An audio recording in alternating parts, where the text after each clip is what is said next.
Welcome to this breakout session. Here are a few tips to get started.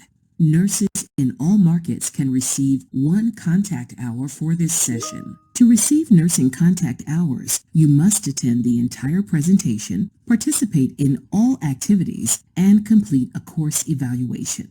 You'll receive a certificate from the Mid-Atlantic States Nursing Education Department within approximately 2 weeks post-completion. You can interact with this session by using the reaction icons located at the bottom of this window. Please note, the closed captions toggle is located to the right of the reaction buttons. There is a chat feature to use for engaging in the session, or you can raise your hand or utilize the Q&A to ask a question. If you have the same question as another participant, please use the upvote option. At the conclusion of this session, remember to fill out an evaluation which will be posted in the Chat or Resources tab.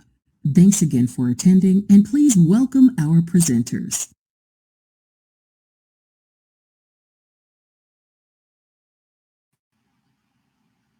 Hello.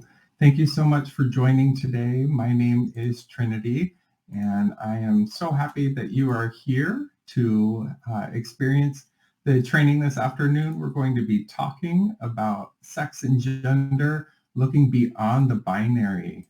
And let me get this screen share going. Super excited to share this with you. So again, like I said, my name is Trinity Kennedy. My pronouns are any, and I identify as non-binary. I am the Enterprise Chair for KP Pride's Business Resource Group.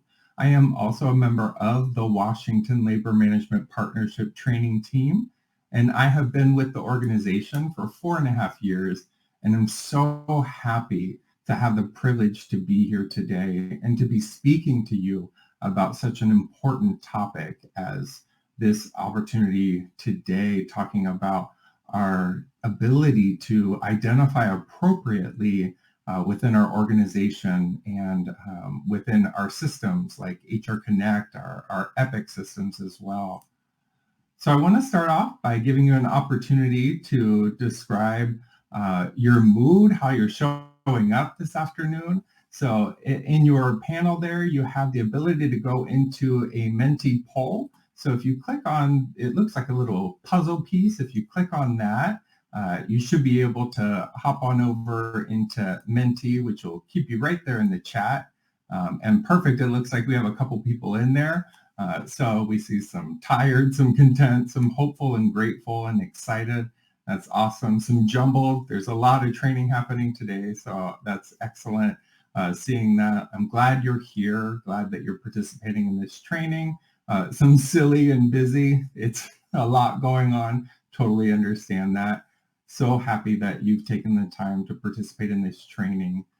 We're going to jump to the next part in that same spot there. So stay right in Menti and do some introductions. I shared who I am. If you feel comfortable, I'd love for you to share your name, your pronouns, and the market that you are representing here today.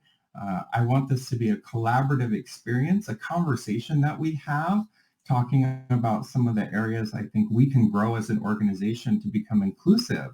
So I see Bianca's here from Mid-Atlantic. We have Jennifer, who's here from the Northwest. Absolutely use the chat if you want to, or Menti, whatever is easiest for you. Diana's here from Washington. We have Monica and Michael. Go ahead and continue putting that information in there. Love being able to see that, so that's awesome. Okay. So we're going to jump into our community agreements, which I think is so important. Heading into this space, this can be a difficult space, so I would like to take a moment to go through some of the community agreements.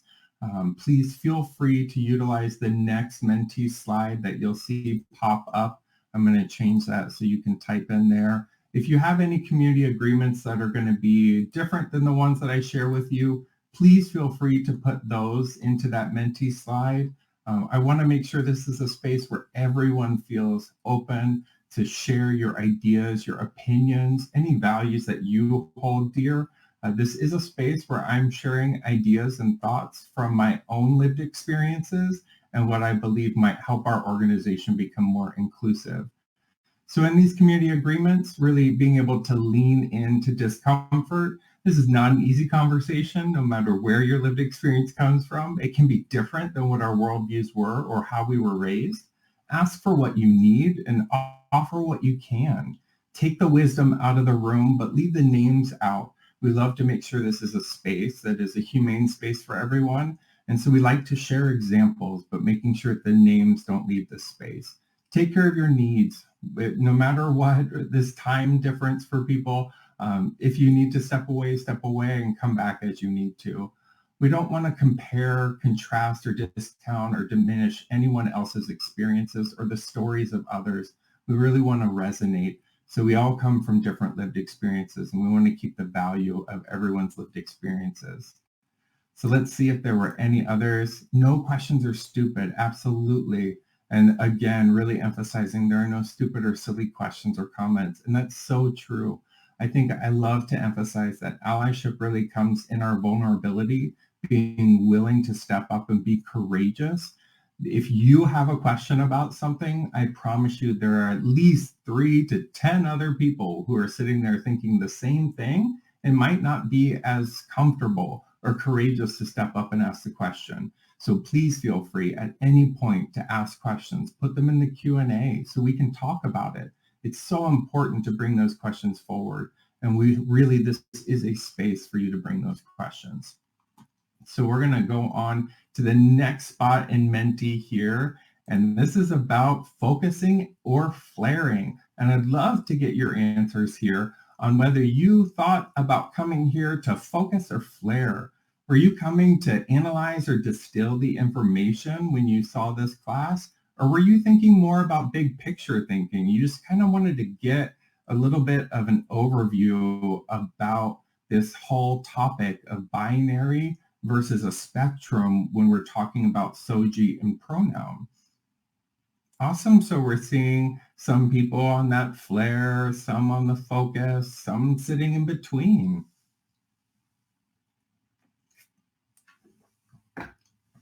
I mean, for me, when I see this and I see focus and flare, I think, oh, just spreading out there. So that's, I lean on the flare. Big picture thinking. I see in the chat we have both. That's awesome. Flare and focus. Flare from Anya and Kathleen saying focus. Wonderful.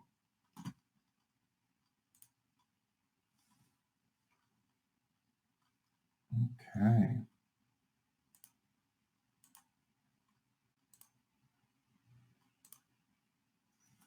So when we talk about sex and gender, we usually have 3 reactions.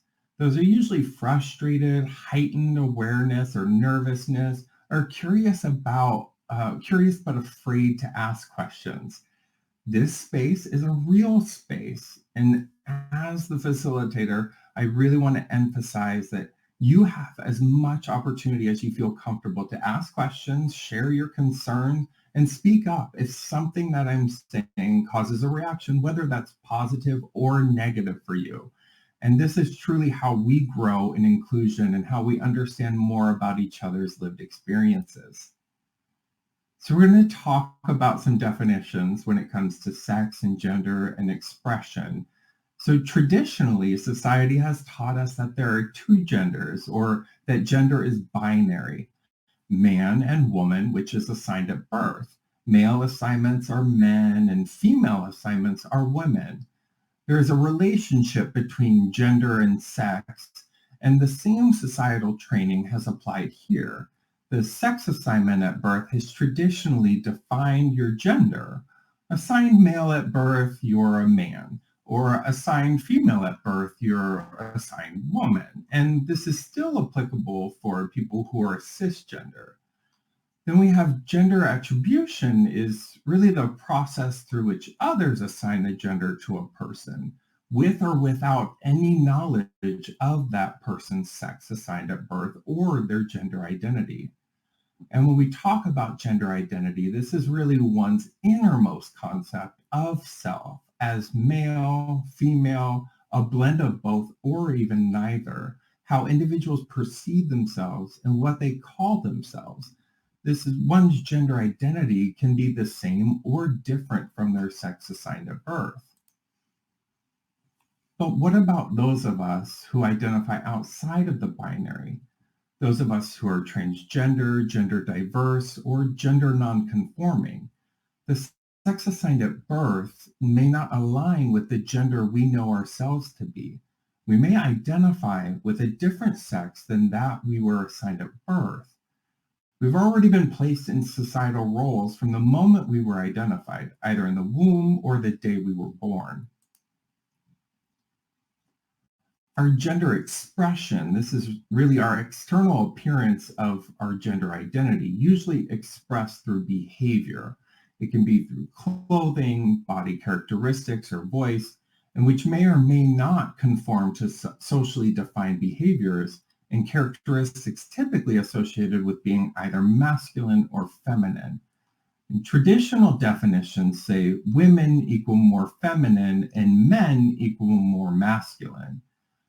I'd like to challenge these definitions across all of our identities, as so many expressions are internal feelings that we share externally and will be viewed differently by everyone around you. So when we talk about sex, society has told us that there are two sexes. We have male and female.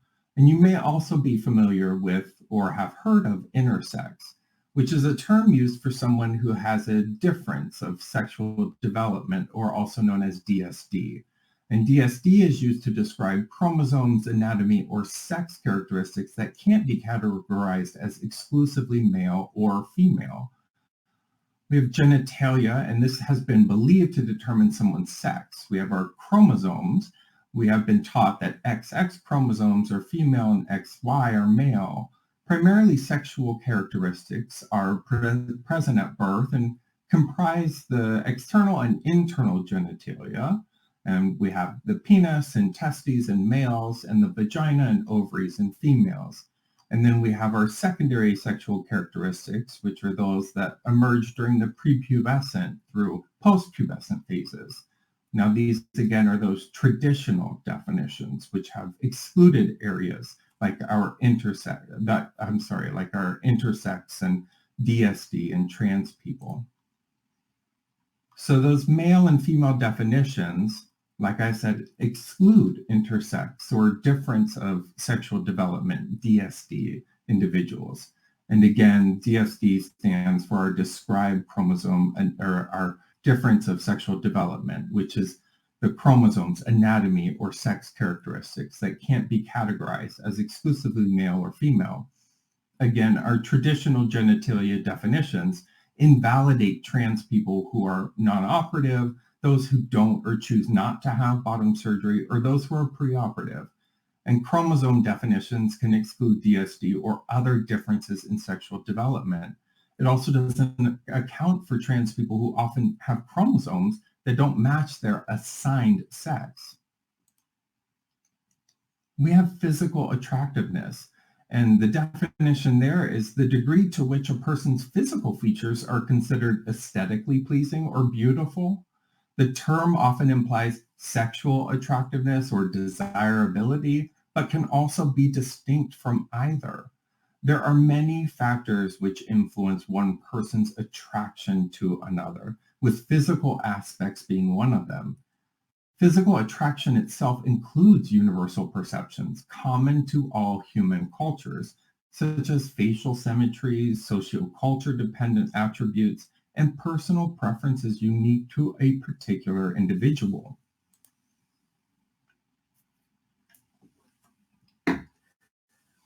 This slide is an emphasis I want to portray. Emotional attraction involves having an affinity for another person based on their personality or other inner characteristics. When you're emotionally attracted to someone, you often feel a desire to learn more about them because of who they are, and not because of their physical appearance. One thing that I think was groundbreaking for me here is that our emotional attraction is very different than what we find as a romantic attraction which you might categorize more in our physical attraction space. And I think this is where, for a lot of people who identify in a cisgender space, might find a change in a worldview. For me, what I had an epiphany on in emotional attraction is that this is a space where I find that my sliding scale moves often, because emotional attraction is not about a romanticism or your romantic attraction to someone. This is about that desire to learn more about someone, and can also be that definition of spending time with someone that means something to you, someone who you lean on, someone you trust. And that does not, with our worldview, match so much with our binary boxes of who are you attracted to? Because for a lot of people in our traditional system, a woman might naturally say, I'm attracted, as cisgender, might naturally say, I'm attracted to men. But you might have your emotional attraction to another woman. Your trust might be with another woman. You might emotionally find a lot of attraction in that space. And on a sliding scale, you might have a lot of trust in one of your friends that is a woman, that identifies as a woman. And that might be a space where you're spending a lot of your time, someone you feel a desire to learn more about. And it's might not be because of who they are. It's about that relationship that you've built. And that might be someone that you've known for a very long time, maybe even longer than your partner, but that's someone that you have that relationship with. So how do we get to moving away from a binary checkbox system to a spectrum? I share with you the gender unicorn, not just because it's a unicorn and I would love all things unicorn and sparkly and glitter, because that's just amazing, but because the gender unicorn is a practice that we have been able to use from the trans student educational resources to be able to describe why this spectrum allows all individuals as an individual to identify wholly and authentically.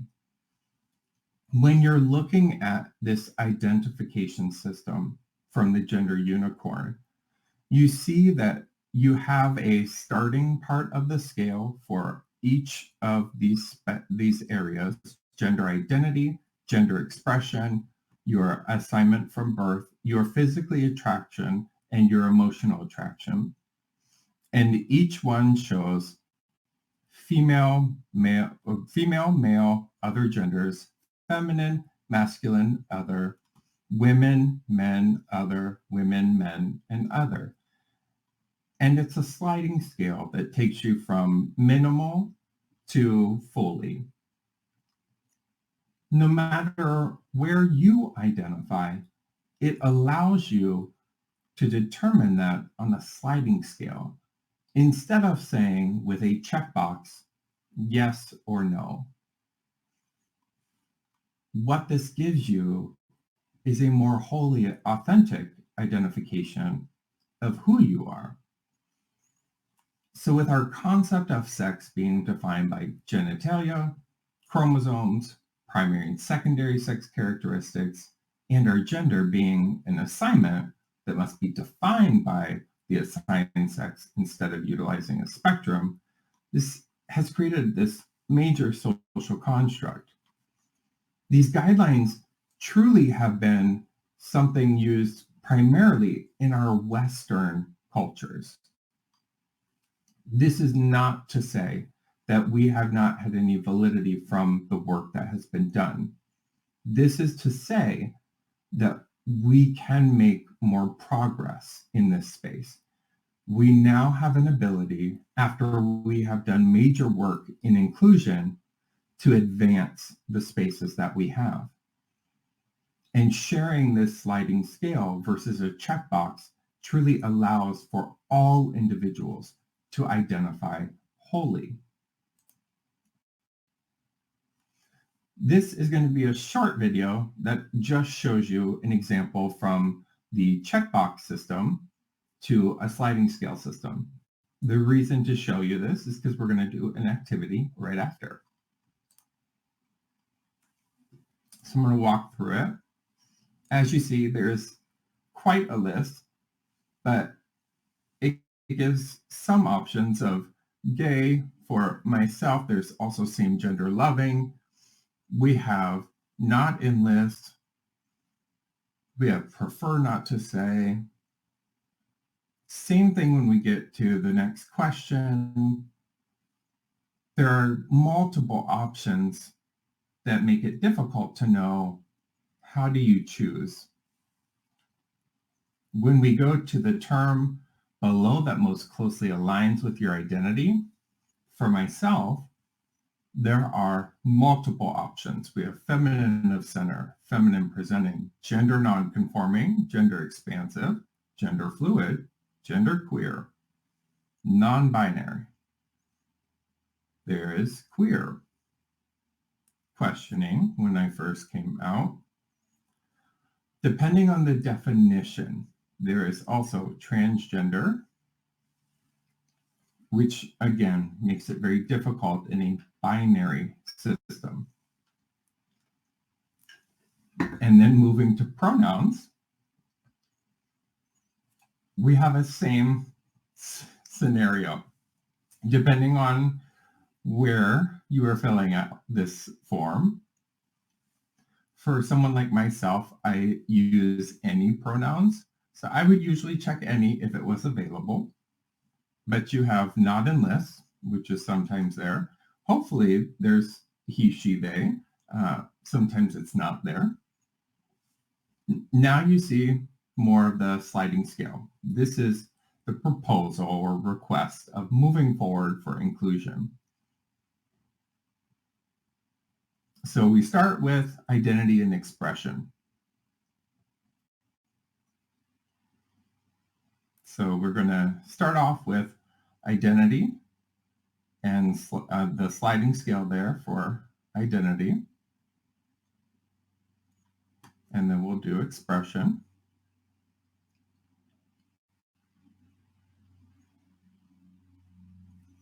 So for my own personal identity, where would I place myself? Keep going. Same thing here.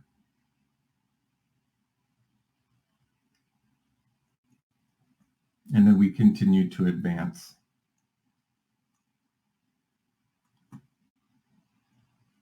And so as you see, you have the ability to truly be able to identify on each level more clearly with your true identification. And as you see on this example, this is your unique identity.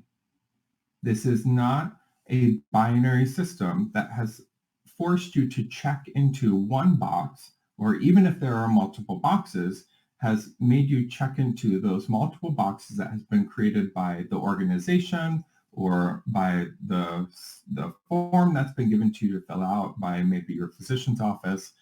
This has allowed you to identify wholly as yourself. And even if you go back to update it, same thing. You have a sliding scale to be able to do that with. So now we are going to try this as a group. So if you go back over into Menti, we're going to do the binary first. This is completely anonymous. You do not have to do it if you would not want to. You do not have to participate. But if you are in Menti and you would like to, you can go ahead and enter your information and we'll go through each one.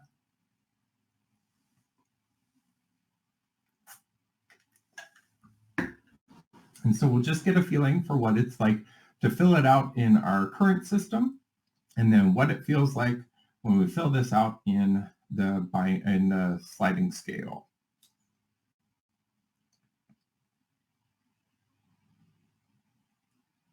Okay, so we'll go to the next question.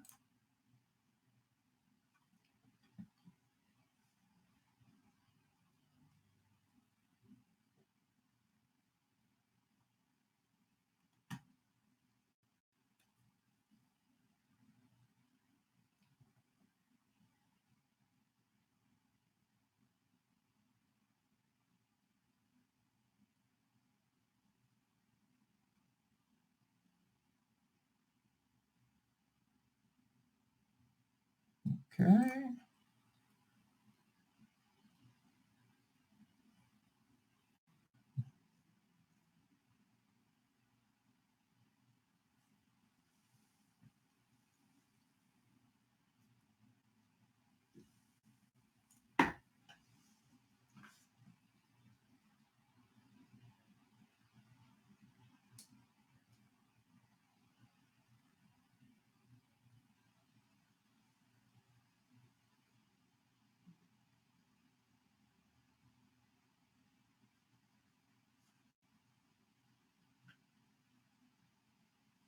And if you don't get a chance to answer in here, you'll also receive this in the resource link at the end to be able to try if you would like to.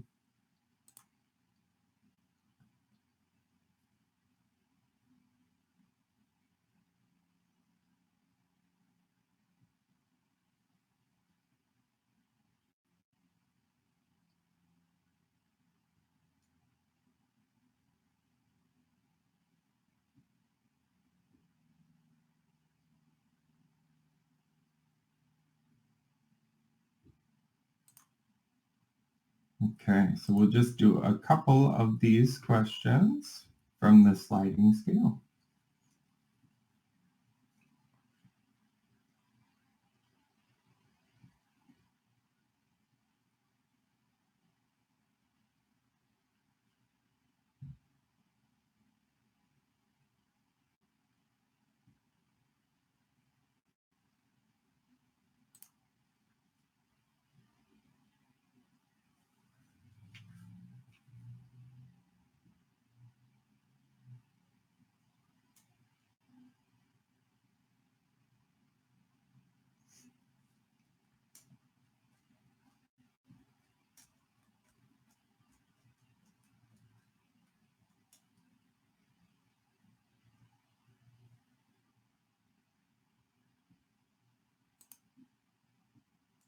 Okay, we'll do this last one here.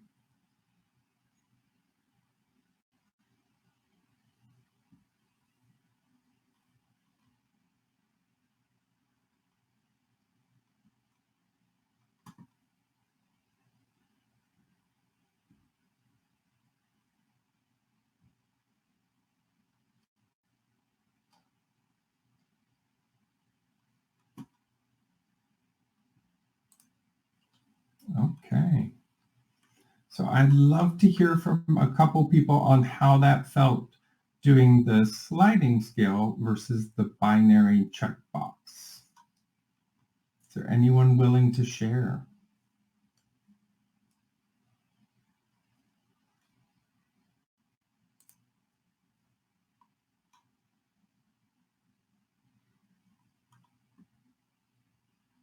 Okay, I see it. That was freeing for me, more true to who I am. So much better to have choices. Yeah, absolutely. Eye-opening. Yeah, it made me think more about my choices. Yeah, absolutely. Yeah, I really liked it. I like the flexibility of the sliding scale. Fluid, yeah. Was it confusing? Was it hard for anyone? More options. Yeah, thought-provoking. Yeah, Janet. Confused about what defines feminine and masculine. I think that's actually a really good point there, saying confused with definitions. And I think that that is up to you to determine what defines it, because for me, that's very different. I have a completely different definition of that. And I think I have to tell people all the time that someone might think that the definition is what I might look like, or how they perceive feminine or masculine. And I tell them that's not what I perceive or define feminine or masculine to be. Yeah, you're analyzing and rating feelings, and confused when your feelings differ from day to day, year to year. Absolutely. And I think that's important. I think especially with something like this, with a spectrum or a sliding scale, having the ability to go back in and updating it is very important. You should be able to go in and update all of those sections, just like you could today in a checkbox system. You should be able to do that with this. And it's important also to be able to collect that information when we are doing our SOGI and pronouns today, just like we would do right now. We would do the same thing with that sliding scale.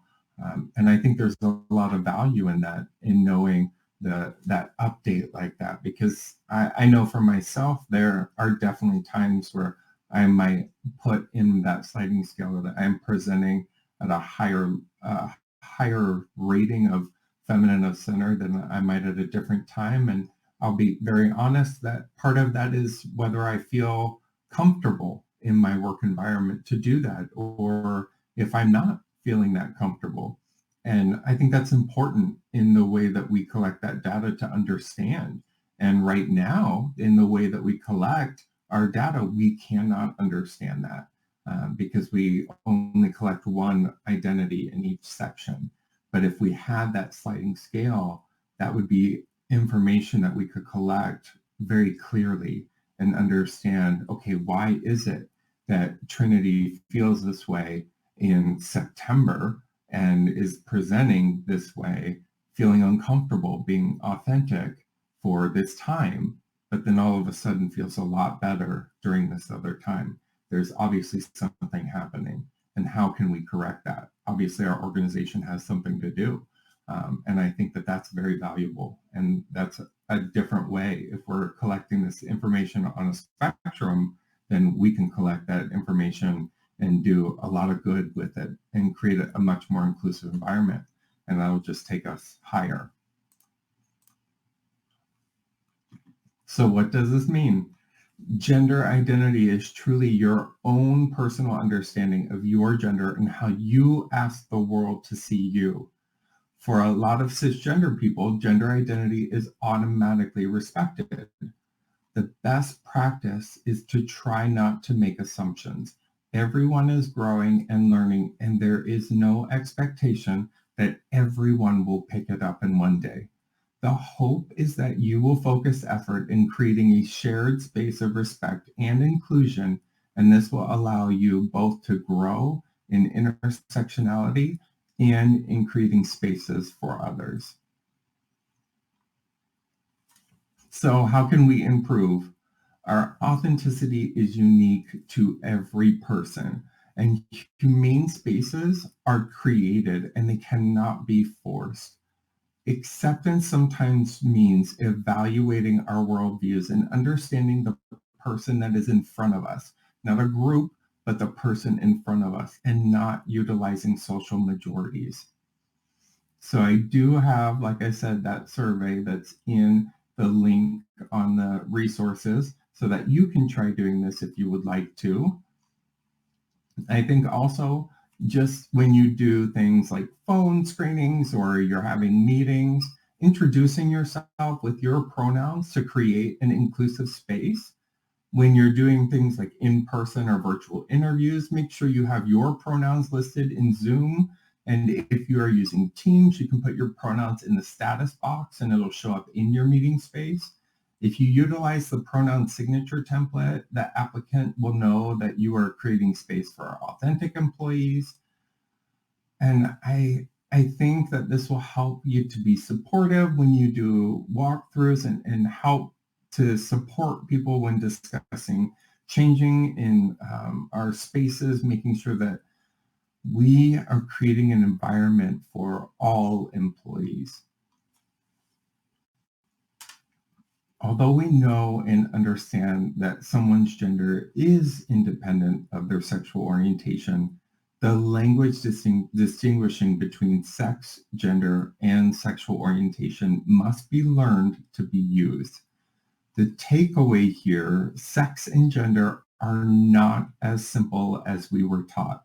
Society has space for us to expand our understanding and allow for a better expanded definition. Please remember that it is up to everyone to determine their gender and indeed sex.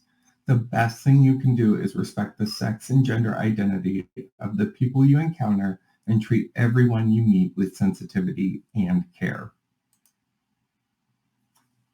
I want to leave this space for any questions, any comments that anyone might have before I share the resources that I have for you.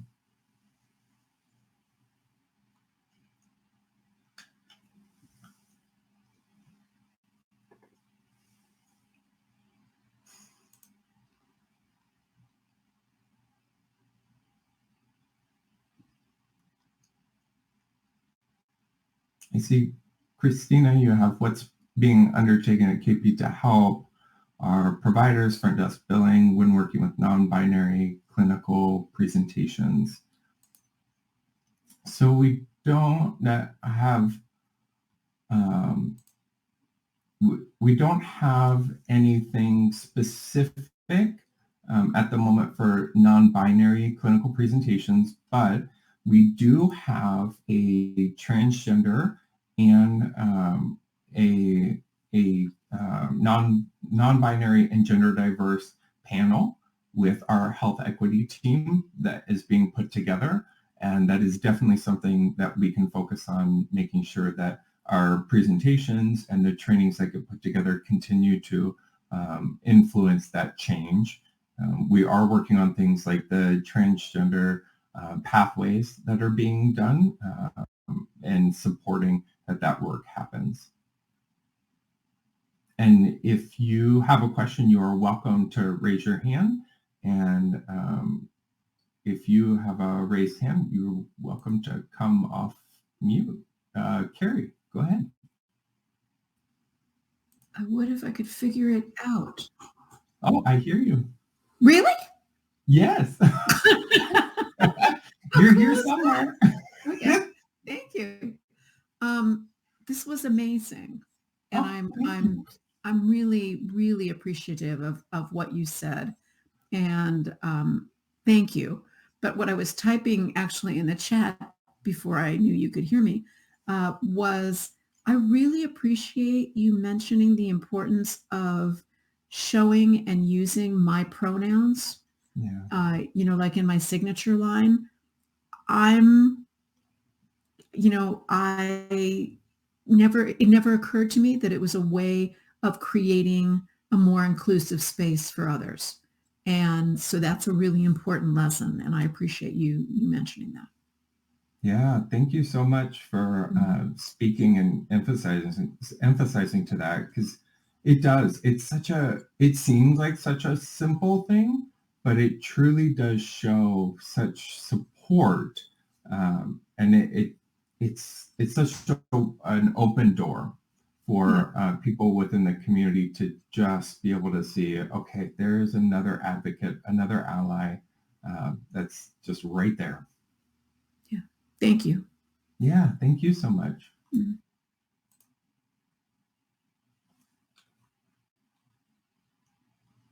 Any other questions?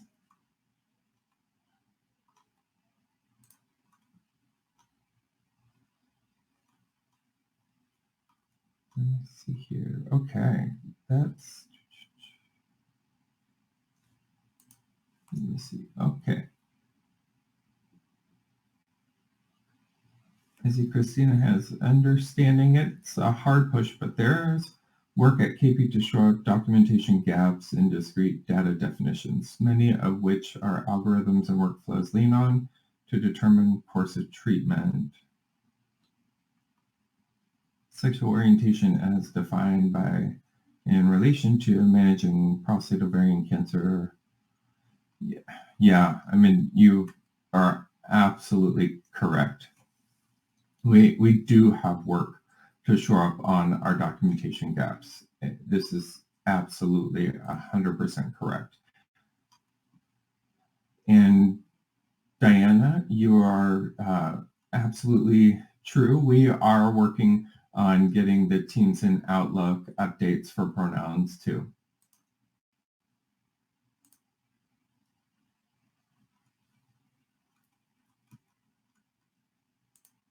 And then let me share my screen so I can show you the resources that we have available for you.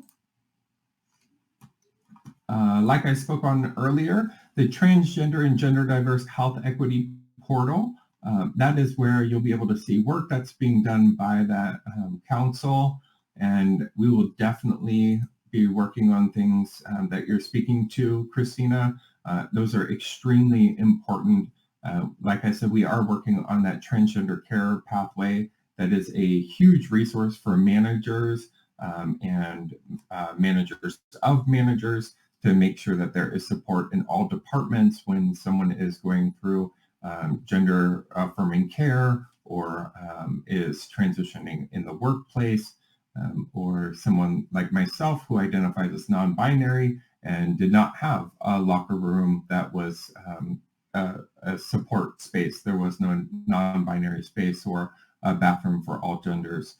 And having that pathway, having that support to give to my manager was crucial to get a space for that, to have a safe space for changing.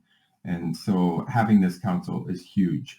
We have digital resources for you to be able to use, which include many things from our Pride community, including those pronoun signatures, our training and engagement. So if you're looking for more trainings like this, we have myself and several other leaders within the BRG that have continued to curate trainings like this.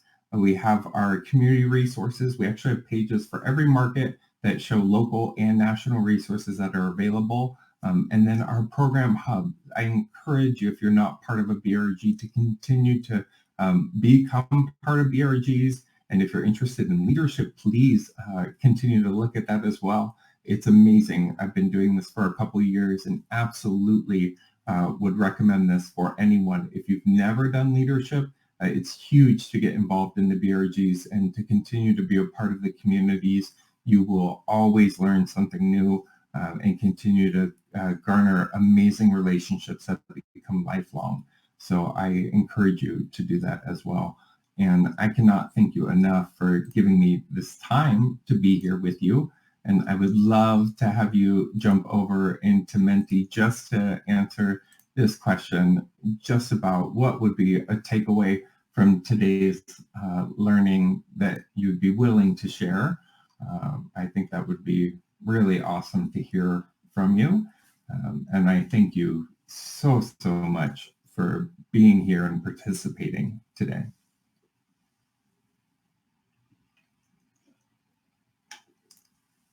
I love it. Pronouns matter. Inclusion. Yes. Yes. Hope. Absolutely. Encouraged. Flexibility. Yes. Oh my goodness. That's awesome. Community matters. Visible. Enlightened.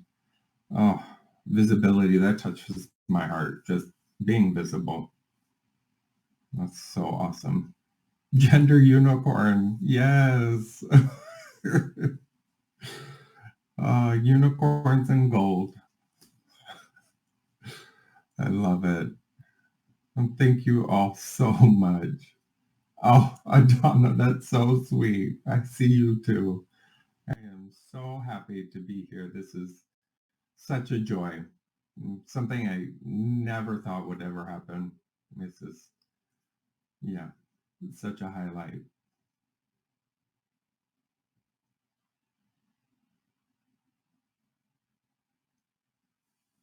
Wonderful.